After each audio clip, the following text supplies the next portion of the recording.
What's going on, main characters? It's your boy Talks Too Much with Third Party Studios. Welcome back to the channel. In today's video, we're going to be reacting to and talking about Disney Plus losing over 700,000 subscribers in their 2025 earnings call. It's a ton of fun. It was a great conversation. We're going to get into it, but before we do, if you haven't already, please consider subscribing to the channel, smash that like button, share the video out there, comment your thoughts on the Disney Plus scenario below, and with all that out of the way, let's get into this video. Hold on, intro. It's intro time. Shush, everyone shut up!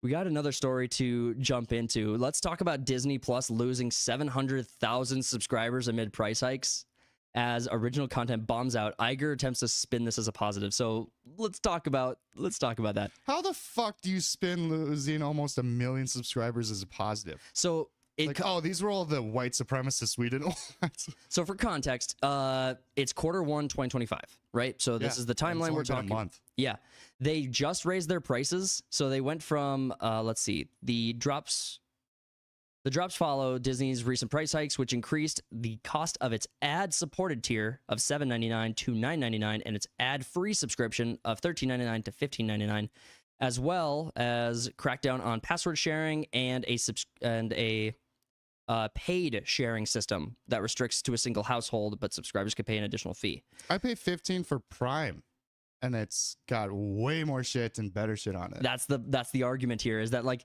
it's not really about the price hikes. It's about the fact your quality of your content is awful. Now, it should be priced the same as like almost like Apple TV at like $8 a month for ad free. Well, and if they actually manage the budgets of their films, they could probably do a good job with that. You might actually make money. You could actually do it. The problem is that the content is actually so garbage. So you struggle to come up with like good shows on this platform.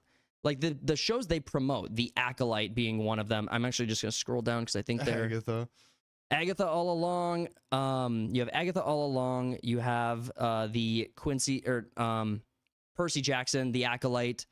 You don't have shows that are breaking into the top of the market for what people are wanting to watch. Even The Acolyte, which was Disney was fighting so hard to make that show loved. They fought so hard. They brought in all of their shills in the journalist community to speak out and call out the community as racist. They blamed the fandom. They kept calling everyone out. It was absolute bullshit, and they failed to break even 3 billion minutes of watch time when the lowest among the top 10 was like 7.5 or something. I think the number's in here. So it was like, yeah, it was with Love is Blind. Love is Blind got 7.3 billion minutes of watch time and that was the lowest ranked show on the list of the top 10. 3 times as much. Yeah, as Disney's highest. Yeah, you failed. Disney is failing to create decent content. It's not the audience's fault. You failed, Anakin. And we had this conversation with a bowler hat guy a while back when Warhammer topics were like first getting covered on the channel, because the conversation with Warhammer was, why do you care about female custodies? Why do you care about woke content in these universes? It's like, because it leads to this. This is what we fucking warned you about. Yep. We kept telling you the content was becoming bad. You were doing a bad job with storytelling. Your characters are two-dimensional and boring and genuinely unlikable. People don't like your characters. And you know what he told me at the end of it? I was like, hey, like, you're going to wind up having a Warhammer universe that is like Star Wars, The Last Island Adventure. No, it was like The Last Jedi. He's like, I like The Last Jedi. I was like, what the fuck did you just tell me? I'm like, I know there's a few people out there who like The Last Jedi. I get it. Like, having taste is not everyone's thing. Some people have had COVID, they can't taste anymore. but you're not going to convince me that like the few people who like a product are like outweighing the market at large, and then we're supposed to pretend like it's not a stupid decision to do all this like woke inclusivity, bad writing, bad directing, bad storytelling, bad character development, all of this shit in the movies at the same time. You're not going to convince me that's healthy for a brand. And then I could point to Disney and say, proved it. We just proved it. Like, you guys actually proved it. First off, these are their numbers. These aren't like guesses out of the air. These are from the earnings report. Right. Yeah, no, Disney, I think, is so far up their own ass to where it's like, we are awesome, therefore we can do anything. Yep. And you're not worth $15-16 a month for ad free. No, Not even close. I think Netflix is what, 24 I think it's something like that. for like the ultimate package or whatever. I'll say Crunchyroll And it's is got everything on it. I mean, WB is licensing their properties to Netflix. Mhm. Like everything you can find on HBO is kind of already on Netflix. Netflix keeps coming up with bangers too. Yeah, and they I put mean, out good shit once in a while. Well, I mean, actually, I think it's more common. Like, we're not talking about the new show on Netflix every week, but I mean, if you have a number one show every quarter, or a show that's in the top 3 every quarter, you are doing really well objectively. Like, that's a good metric to measure a platform's success, is if they have a new top number 3 show every single quarter, every single time it's looked at. So- Yeah, I don't know. What was the last big one? Squid Game season 2, and people only talked about it for like a week. But they don't. Well, you only watch it for a week because it's the binge model. Did they drop it all at once? I am not sure. It is a Netflix thing to do. I mean, I don't think Netflix has a lot of episodic releases of anything. They do like the 3-part thing. They do. I think I like that. It's a good mixed bag where, like, especially if your shows are 40 minutes an episode, then you get almost 3 hours of content. If it was 40 to an hour, I prefer the weekly, like Penguin, because Yep. every week you're just like, oh, what's gonna happen fucking next? That's where It's a I'm water at too. cooler show. I wish we had someone on this channel on our platform who we could talk to, who we could argue about the binge model versus the weekly release, because I really want to have this out. Like, I could see Snipeaholic being a binge kind of guy. He's got that attention. it wasn't Slim. Slim was binge. Might be, yeah. Oh, so I mean, now he just has to abandon his wife and kid to come back on come back on the streams, but he'll get Who's Slim? Who is Slim? Slim is one of the founding members of Third Party Studios. Put W's in the chat for Slim. Put F's in the chat to pay respects. Put F's in the chat. X to doubt. X to doubt. No, he's doing good. I'm sure we'll have him on sometime. We'll make it work. But for Bob Iger, talking about how he's able to defend it. So Bob Iger tried to downplay the loss during earnings call, stating that the subscriber churn wasn't as bad as expected. He argued that the price hikes were necessary to push Disney Plus towards profitability and framed the drop as a natural part of their strategy. However, with another subscriber decline and already anticipated for Q2 of 2025, the comments sound more like damage control. So, right. That's just Dadoy. It's not as bad as it looks, guys. I'm a little surprised anyone Who pays for Disney Plus anyways? Because any entertainment store, like you go Best Buy, Verizon, blah, blah, blah, everything you buy is like, and you also get a free year of Disney Plus. Yeah. It's like, what the fuck? If you create a new email account and password and just keep buying like $10 gift cards to like Red Lobster, you can get a free year subscription to Disney Plus. It's fucking just retarded. I think this guy might be the dumbest single CEO I know. Well, he's a weatherman. Weatherman. He was a weatherman, and then he became the CEO of one of the biggest companies on the planet, really. It is just weird that you have, okay, I think we've made this point a million times before. It just feels so unreal. I still can't grasp it. Like, how you can have access to the most beloved franchises that exist in movies and still fuck up so hard.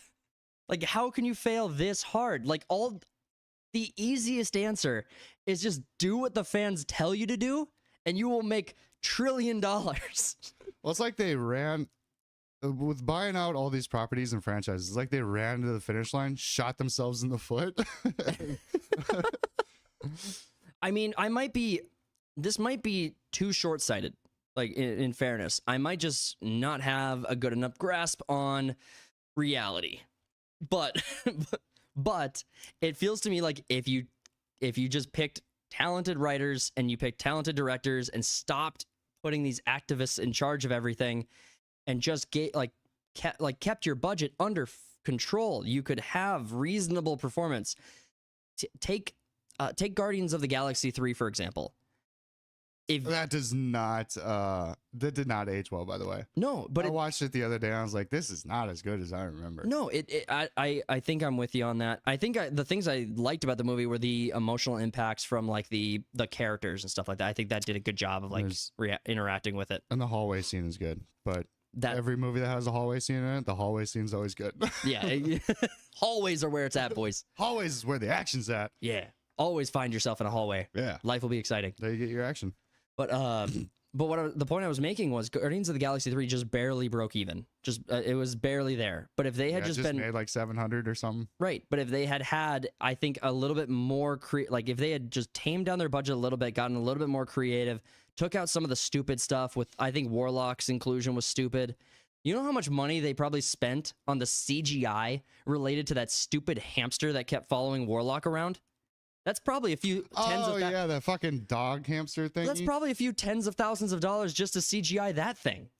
Absolutely. That was pointless. That was pointless. It as was fuck. stupid. Adam Warlock was pointless as fuck. I think that was probably one of the worst adaptations of a comic book character. Was Adam Warlock in that movie? I agree. I agree entirely, and that's my point, is that if they were just a little bit smarter with their money and just didn't include stupid shit and stop putting activists in charge of it, you would win. Like, you would have so much freaking money. Well, what I'm hearing is that that a lot of these movies and whatnot, they have writing teams. So there's like fucking 10 people in a writing room, and they're all straight out of college. So they have like no life experiences or whatever. They're just writing what they know, which is school. Right. They're just like cookie cutter bullshit and whatever their envision of fan fiction is. They haven't seen a man die. I tell you what, I would rather have Disney, and this is like, if I was in charge of Disney, I would rather go on the streets of LA and find all the like 10 homeless people, Give me 10 crack addicts. clean them up, and just say, put your life story into a fucking film. Don't even clean them up. That's how you pay them. That's how you pay them. Pay them in rocks. Pay them rocks. We'll give you a new box to put on the street to live in. New I'll give you a tent. upgraded tent. A 7x7. But I mean, you barely fit in. just tell your life story in this Star Wars universe, and people will We'll tell actually your crack feel, story and throw some lightsabers in it. well, people will feel something, unlike this stupid like self-insertion of all these feminists and like nonsense. It's just a Jedi that's withdrawing from the Force. Just getting withdrawals. Like, can I just double down on the fact that like all of the most recent Star Wars projects that I like have been like female led, have been like a female mechanic or some like mechanic or some lesbian loser who's like in charge of shit and like is a genuine girl boss who's like down on her luck but then has like a venture. Like, I hate it. Down on a luck girl trying to find her way in the world. Acolyte was oh my god, we say it a billion times. Acolyte the nightmare. But anyway, Disney Plus losing 700,000 subscribers that's a bad number. That's a bad number, dude. That churn, you're gonna need to replace 700,000 subscribers. And what's 700,000 times $15? oh my god, help us, basic math. Help us in the chat, basic math. Yeah, I'm not doing that right now. Yeah, no calculators. I'm not even thinking about it anymore. We got other stories to jump over to, but I mean that's a big one, guys. That one sucks for Disney Plus. That is a nightmare. It's not unexpected. No, I mean, you keep doing a bad job storytelling. What else can happen? There's nothing else that can happen. That's just what it is. Tell myself that everything will end up alright. Just push yourself, test yourself, figure out what you like, and find your limits, don't be rigid, always work towards a prime. Surround yourself with open minds, people can change your life. A few friends with intent can help you feel alive. Find a passion, take some action, and with a little time, just be patient, make a statement, try to enjoy your life.